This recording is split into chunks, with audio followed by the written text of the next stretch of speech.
Pasca ditangkap Jatandras Polda Sumsel serta sesudah dilakukan pemeriksaan, ketiga bujang tanggung yang tawuran di Silabranti Pelaju tetap diproses secara hukum. Meski dari tahan, namun ketiga pelaku terancam lebih 10 tahun penjara.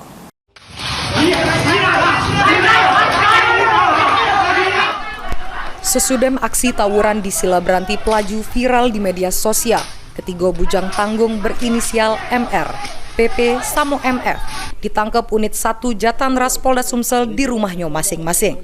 Dari tangan ketiganya, polisi berhasil ngaman ke barang bukti senjata tajam sama pakaian yang dipakai pas tawuran.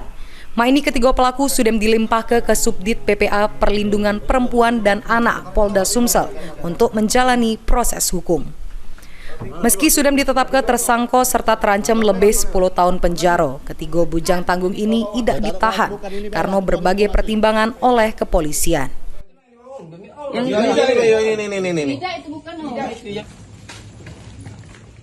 Adalah anak di bawah umur ya, kita sebut dengan anak berkonflik dengan hukum, maka kita menangani prosesnya. Untuk saat ini sudah kita tetapkan sebagai ABH ya, anak yang berkonflik dengan hukum, namun tidak kita lakukan penahanan dengan pertimbangan ada jaminan dari orang tua bahwa mereka akan kooperatif selama proses hukum, kemudian mereka juga masih bersekolah ya, masih di bawah umur, usianya di bawah 18 tahun.